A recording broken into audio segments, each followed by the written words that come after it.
ये इतिहास में एक बहुत महत्वपूर्ण तारीख मानी जाती है।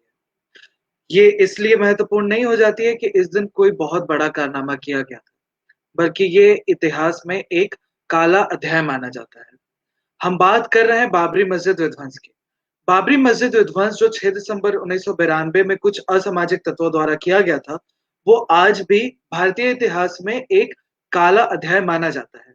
ये कहा जाता है कि उस वक़्त जो रथ यात्रा निकली और राम जन्मभूमि विवाद को लेकर जो मसला खड़ा हुआ, उसने इस विध्वंस को जन्म दिया और आगे चलकर ये दंगा काफ़ी ज़्यादा बड़ा एक वृहद रूप ले लेता है।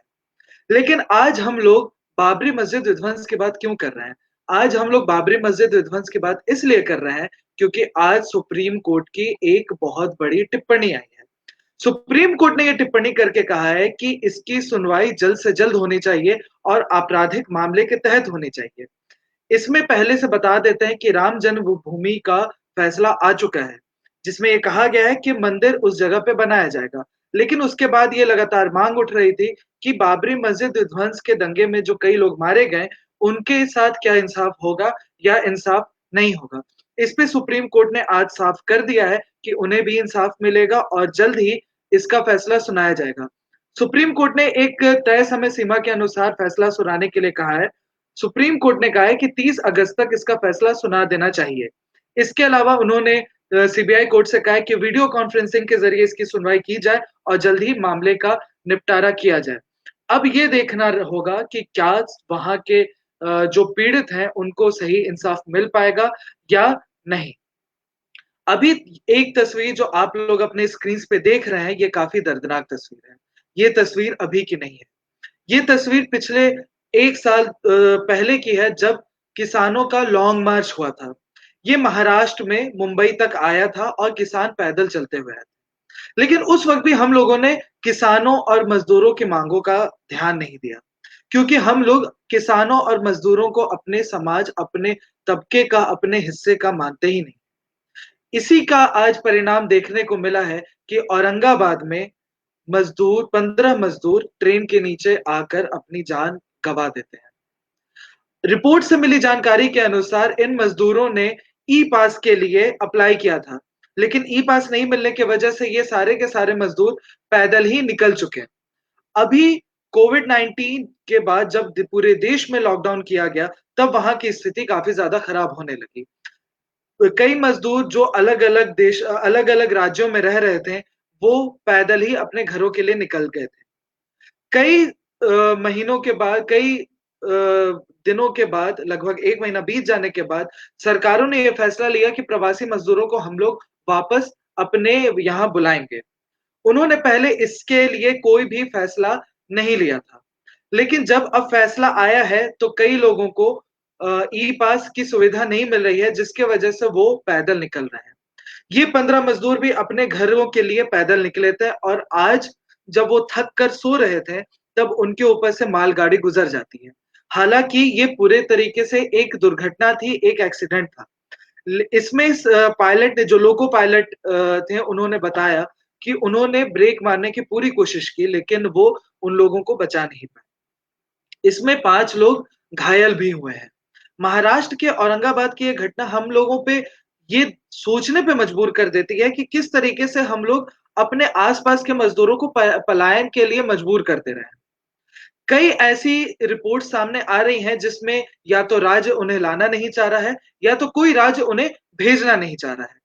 बिहार सरकार ने पहले ये साफ कर दिया था कि वो किसी भी प्रवासी मज़दूर के रेल का किराया नहीं देंगे। लेकिन बाद में उन्होंने अपने बयान से पलटते हुए कहा कि हम लोग किराया भी देंगे और इसके अलावा ₹500 एक्स्ट्रा भी देंगे। लेकिन अभी तक इसको लेकर कोई भी सरकारी नोटिफ़िकेशन जारी नहीं हुआ है। बीजेपी प्रवक्ता संबित पात्रा ने बयान जारी करते हुए कहा था कि 85% फीस रेल किराया रेल मंत्रालय देगा। लेकिन इसको लेकर कोई सरकारी नोटिफिकेशन जारी नहीं होने की वजह से अभी भी सारा रेल किराया मजदूर ही दे रहे हैं। कई लोगों ने ट्वीट्स करके ये बताया है और उसकी तस्वीर भी साझा की है जिसमें मजदूर अपने से टिकट्स खरीदते हुए नजर आ रहे हैं। जब किसी भी मजदूर को कोई तनख्वाह नहीं मिल रही है, तो सवाल ये है कि कोई भी इंसान कहाँ से पैसा लाएगा रेल का किराया देने के लिए? लेकिन जब पैसा नहीं होने की वजह से इन मज़दूरों ने अप्लाई किया और उन्हें नहीं मिला और पैसा भी नहीं होने की वजह से इन लोगों ने पैदल सफ़र शुरू किया, तो इनका अंजाम क्या हुआ, क्या नतीजा निकला, वो आप सभी लोगों के सामने है। हम लोगों को ये हमेशा सोचते रहना चाहिए कि हम लोग काफ़ी प्रिविलेज्ड हैं कि हम लोगों के पास अभी खाने के लिए राशन है। हम अभी अपने घरों में हैं। लेकिन कई ऐसे मज़दूर हैं जो रोड पे, सड़क पर अपनी रात गुज़ारने के लिए मजबूर हैं। वो पैदल अपने घरों की ओर जा रहे हैं। हम लोग उनकी जितनी ज़्यादा मुमकिन मदद हो अपने लेवल पे करें। सरकार से हम लोग तभी किसी चीज़ की माँग कर सकते हैं जब हम लोगों ने खुद कोई कदम उठाया हो। हाँ, कई लोगों ने कदम उठाते हुए पीएम केयर फंड में बहुत बड़ा-बड़ा योगदान दिया, इस उम्मीद में कि सरकार उस पैसे का सही इस्तेमाल करेगी। लेकिन अब सरकार ये बताने को भी तैयार नहीं है कि पीएम केयर फंड का दरअसल इस्तेमाल हुआ कहाँ? पीएम केयर फंड के बारे में आपको जानकारी दे दी जाए कि पीएम केयर फंड की जब जाँच पे सवाल उठा कि उसमें कितना पैसा आया और कितने पैसे कहाँ खर्च हो रहे हैं, इसकी ऑडिटिंग हो, तो सरकार ने ये साफ कर दिया कि सीएजी इसकी ऑडिटिंग नहीं करेगी, बल्कि इंडिपेंडेंट ऑडिटर्स इसकी ऑडिटिंग करेंगे। पीएमओ यानी प्रधानमंत्री कार्यालय ने ये भी साफ कर दिया कि किसी भी आरटीआई के तहत प्रधानमंत्री केयर फंड की कोई भी जानकारी साझा नहीं की जाएगी। तब ये सोचने पे इंसान मजबूर हो जाता है कि आखिरकार पीएम केयर फंड्स के सारे पैसे आखिर जा कहाँ रहे? अब स्थिति ये हो गई है कि मज़दूर अपने से अपना किराया भरने के लिए मजबूर हैं और उनके पास कोई भी मदद करने वाला नहीं है। ऐसे में हम आपको मदद करने की ज़रूरत होगी, ताकि कोई भी मज़दूर अगले दिन किसी रेलवे ट्रैक के नीचे मरा हुआ ना मिले। आज के लिए बस इतना ही। उम्मीद है आपको ये रिपोर्ट पसंद आई होगी। अगर आपको ये वीडियो पसंद आई और आप चाहते हैं कि ज़्यादा से ज़्यादा लोग दबाव मुक्त पत्रकारिता को देखें और सुनें, क्योंकि मेन स्ट्रीम मीडिया वो नहीं दिखाती जो सच है। मेन स्ट्रीम मीडिया वो दिखाती है जो उसके टीआरपी के लिए अच्छा है।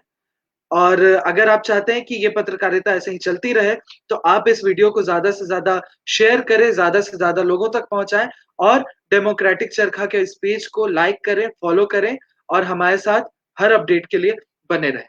नमस्कार।